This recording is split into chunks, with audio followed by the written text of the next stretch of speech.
So I thought it might be helpful this morning to kind of tell you how this worship series started and how it's started to unfold. So back in the spring, I met with a group we call the Creative Worship Team that kind of sit and brainstorm with me and kind of point in new directions. And we were talking about this fall worship series. We usually try and start with something relevant, something in the news, something that kind of connects with where we all live. And one of the folks on the team, I think it was Jim Shoemaker, said he had seen this news article about folks not being heads up, that there were townships and advertising and stuff where people are, walking, pedestrians walking out into traffic with their heads down in their cell phone, in their smartphone. And we kind of said, you know what?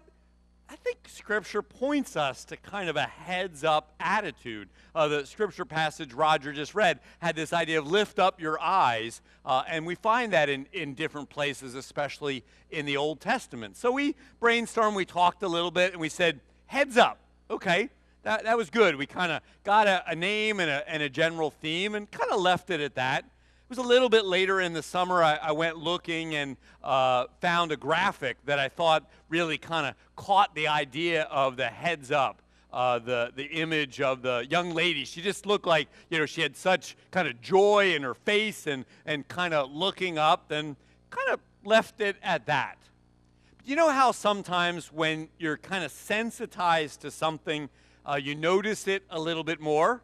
It's actually called the Bader-Meinhof syndrome or phenomena, that when you learn something new, then you start to notice it. Here's a classic example. You're thinking about getting a new brand and model of car, and then all of a sudden you notice them everywhere. Well, it's not that they weren't out there before. You just kind of have this new idea in your mind, and now you notice it. Well, the same thing has been happening to me around this idea of heads up. I had the opportunity to visit Washington, D.C. a couple times this summer. And my first time down the escalator, you know how it's a real long escalator, and everybody's passing you by because you're going underground. And I happened to notice everybody coming by me in the other side. In fact, so much so that the next time I took out my phone and I videotaped what you're watching now of people passing by. And I've actually sat and counted on the up escalator, and of the 56 people that passed me, half of them were heads down. You can see them going by, watching their smartphones, reading, texting, whatever they were up to. And I was like, okay, yeah, we're pretty heads down, half of the folks. I happened to notice a bus with a big advertisement on it about this concern of people heads down and walking out into traffic. I took a picture of the bus, and then I went and Googled it, and I found that there's a whole campaign in Montgomery County because of accidents and problems. And so people are, they're creating these advertisements to make sure people are heads up and they're paying attention. Then I started to notice and read some articles, and they would refer to books that folks are writing about these same concerns. I learned that there are sociologists who study us as a society and how we interact with each other. And they're becoming very concerned about this culture that we live in, this hyper-connectivity. I mean, we've been connected through the internet for many years, but now that we have the ability to be connected to the internet through a phone all the time, 24/7, they're beginning to notice some disturbing patterns.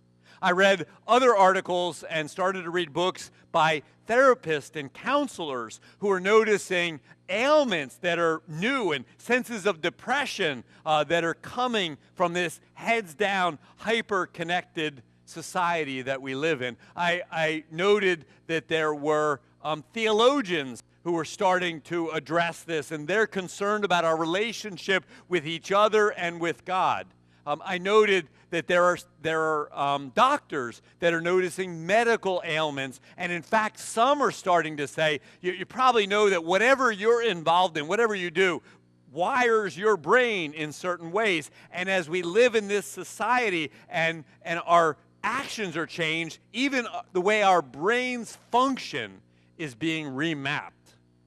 I started to believe more and more that this idea of heads up deserves some attention, that we're on the right track. Now, I should highlight at this point, I want you to know that I am a technology person. If you know me well, you probably knew that already, but some don't know me that well. I love my smartphone. I wear it in a holster. I know it's dorky. You can raise your hand if you think it's dorky, but I can get to it fast. I'll say it again. I love my smartphone.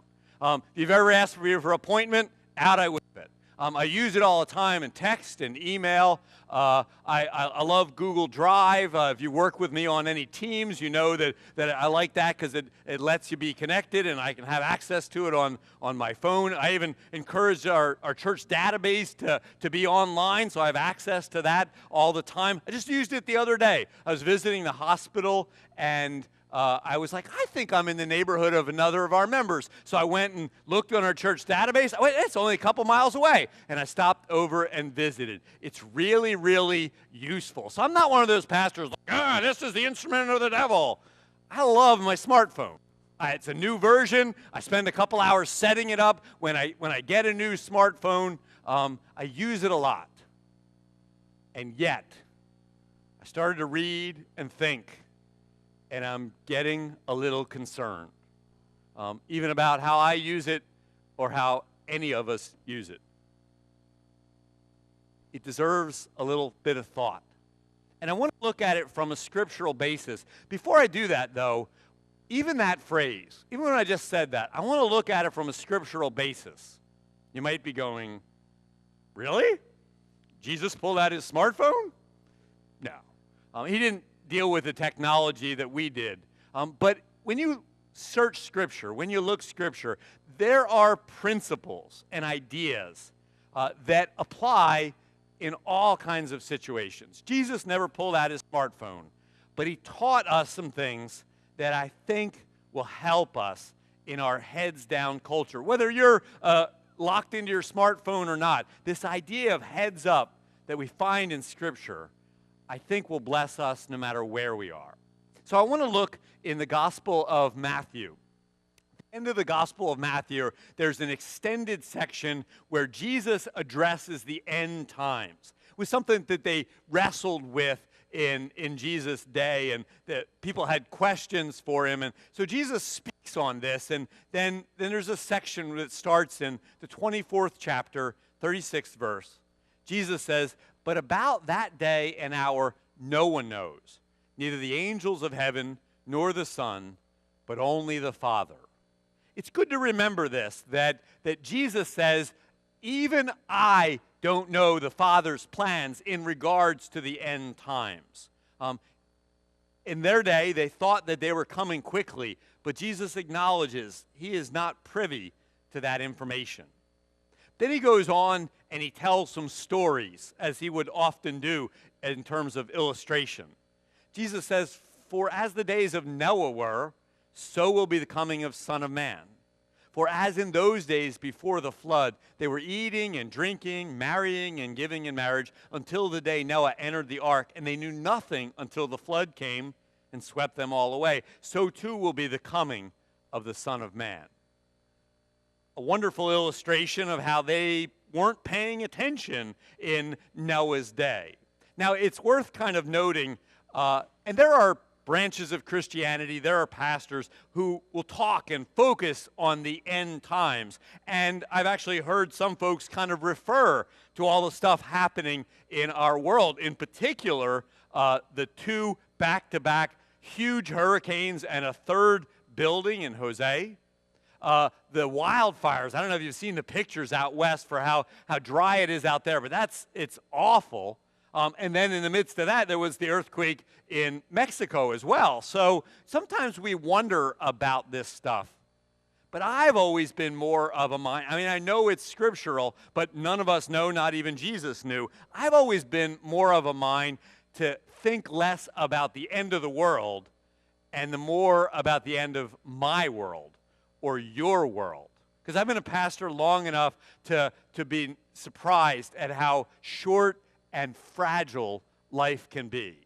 It always seems much more likely that I will end the heart attack, the cancer, the bus accident, whatever, or you will, than the end of the world. I mean, in fact, Jesus kind of addresses that a little bit. He says, then two will be in the field. One will be taken and one will be left. Two women will be grinding meal together. One will be taken and one will be left.